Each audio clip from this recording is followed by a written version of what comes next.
Hi, this is Rick Gualtieri, and this is another Tales of a Midlist Author. In this installment, what I wanted to talk to you about was finding the time to write.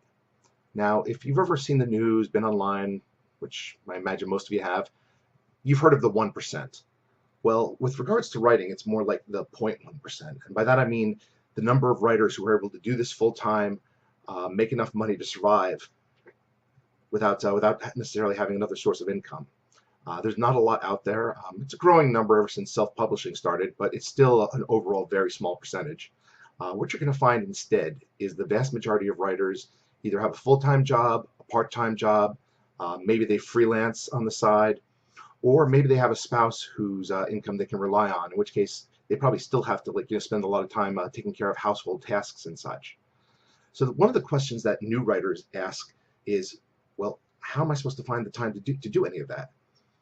It's not helped by the fact that you see out there in various forums, people saying, "Hey, I got 10,000 words written today." That's quite a bit, and that requires a decent amount of time for most people. So the question is, how do you do it? Well, in my case, I have a full-time job. I have 3 young kids, and I still find time to do this. I've been doing this for 4 years. I have 11 books out there, and I think a total of over 800,000 words in print. And believe me, it's not always easy. I've had to restart these videos several times because, of course, one of the kids comes knocking at my office door, typically, asking something that they should be able to do themselves. And, "Dad, the TV's off. Turn it on." Anyway, the thing is, it's really about, it comes down to a couple things: being flexible and really kind of asking yourself how much do you want it, which is always an important thing. If you're coming up with excuses all the time, that's probably something where you step back and say, maybe I don't want this that badly. That being said, I'm not here to criticize, because you're probably really asking yourself, how am I supposed to find time? I'm on the go 24/7. Okay, so a couple tips from me. The first is learn to write with distractions. In a perfect world, I would love to be in my office all day, surrounded by nothing but silence, other than all the various toys I have here, staring at me, in judgment if I'm not writing fast enough. That most of the time doesn't happen. For other people, it's like, hey, they'd love to park themselves at a Starbucks. Maybe they'd love to just put on some soothing music. Whatever is your perfect writing environment. Truth of the matter is, you're probably not going to find it that often. So my first suggestion is learn to write with distractions. Learn to to be able to get in a couple words, knowing that knowing that the kids are going to be screaming, or or there's something or the doorbell's going to be rung, or what have you. Learn to not necessarily take yourself out of that zone. Go do what you need to do, get back to it. That's probably the most important thing. Not everybody can do that, though.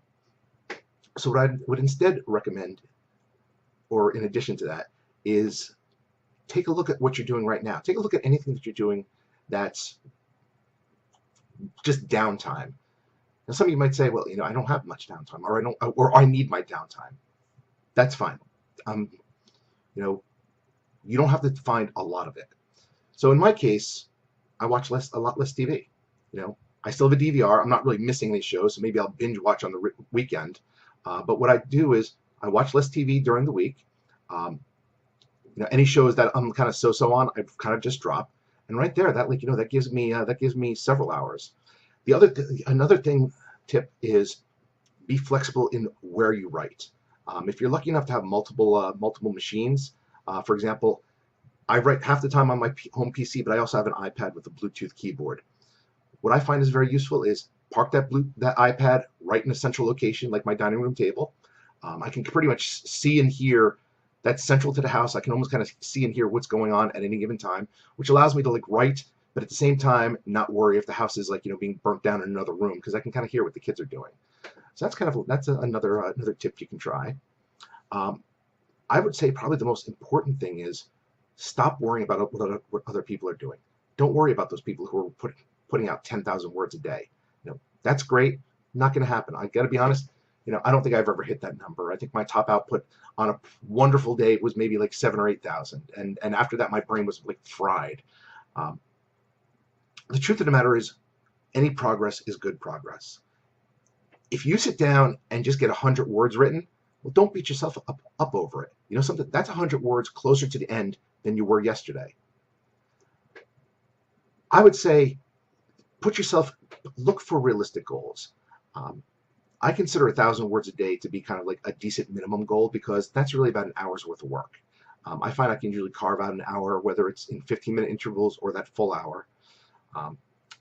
And think about that. If you were able to do 1,000 words a day, which really isn't a lot, and if you were able to do that for an entire year, you'd have an epic George R.R. Martin sized tome. We're talking like over 300,000 words. Or conversely, you could have several mid-sized novels or a whole shitload of short stories. And look at the multiples of that. 500 words a day. I would consider that about a half an hour's worth of work. Sit down, crank it out, and at the end of that year, you still have 2 good-sized novels or 1 really epic-sized novel. So look at it this way. Progress. Any progress is good progress. Any progress is you should celebrate because you're that much closer to the end. Once again, even 100 words a day. You should never be ashamed of that. The only time to beat yourself up over it is when you don't get it done. Now here's, I think, my final tip for this, and probably I'd say the most important for me, is make a habit of it. Treat it like working out. Now those of you who have ever worked out before, you know how it is. When you first start working out, there's no good time. You don't want to do it. You have to force yourself to do it, and you have to keep forcing yourself to do it for weeks and weeks and weeks. But then one day you wake up, and your body's looking forward to it.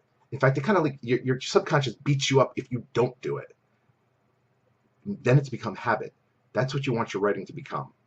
Force yourself to find that half an hour, or that hour, or even that 15 minutes a day. Force yourself to do it. Sit down, get it done. Once you're done, sit back, pat yourself on the back, have a glass of wine, what have you, and do it again the next day, and the next day, and the next day. And in a couple of weeks, you'll wake up. It might be a busy day.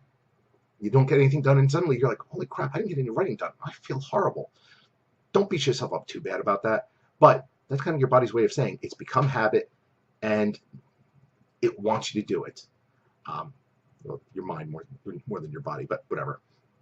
That's kind of a good place to be because that's where you're kind of in that writing zone. And I mean, quite frankly, I'll be honest, every time I do a novel and I'm done with it and I go into editing mode, I break that writing mode and have to relearn it again for every book. And it sucks.